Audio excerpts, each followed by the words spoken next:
Mema wako eba attention TV so ekwientwa na mejira hai mejira ha anwofe tesi anwofe no wo we eye natural beauty nti me tesi anu me pobi obetwi me pons na maye sangwa mu se pons be ka ho dia se meye sangwa mu asadin da so akusua da half te meye so ankasa meye de na we ka se jume ko so ma se amede jume di ebroye obatampa travel and express consultancy for the esomase ubetu kwan ahoto so pabo mu dia mesefro obatampa online no egu screen no so enka ha so omachira kwan ewo bubu ahye sanso na wa monene a amonene line so bo ho a akwantisem duties dia mesrew omo de bema mama boama wa kwan fefefe na ene yesanko United Showbiz hey yesanko sa ho na biu when na ye nua bema A+ ebeka say to trust some ye NPP for Bowura United Showbiz ho be ye no eyo no A+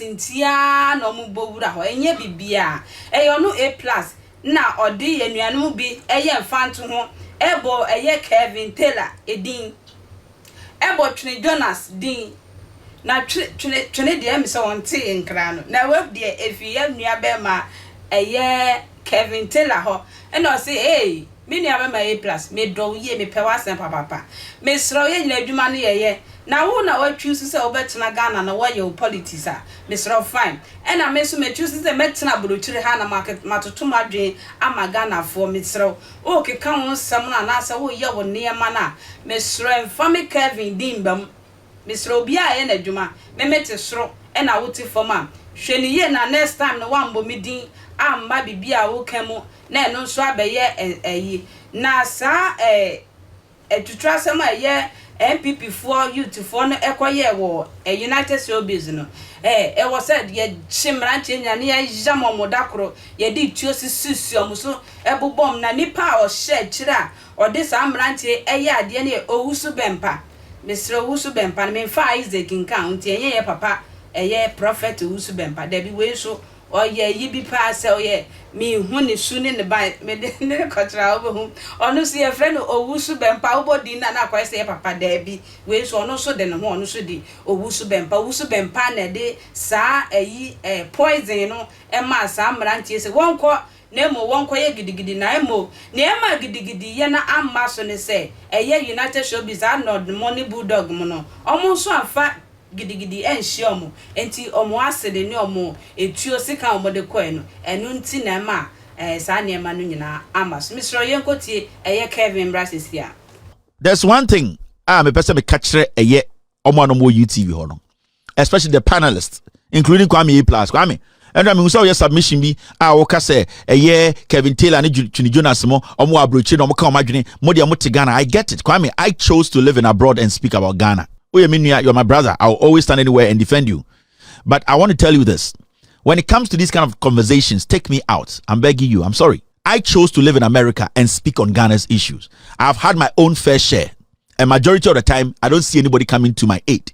And I beg you, when these kind of things come, stick to the matter and speak on the matter. Kwame, between you and I, you have benefited from the NPP than me. I don't have a problem with you, but those statements, I beg you, stop making those statements. Because we have said this over and over. Kwame, you could have sung a song before 2020 elections about politics. You refuse to do it.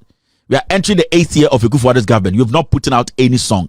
Kwame A+, this and this and this and that. But I don't do it. I can't say Kwame A+ and an Otonium and an NPP bar power and Onyawe and Obetuwe. But I see you as genuinely when you sit on TV or radio, you speak on the issues. If you think the government of the day is not the right government, you don't feel comfortable, then don't speak on the matters. I'm being honest with you. What those boys came to do, the Kwame, they would have killed you.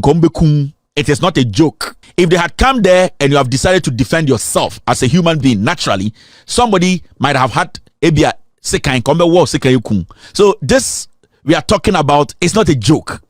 It's not like against me or against you. It is something that we have preached about for years. You see, press freedom in Ghana is under attack.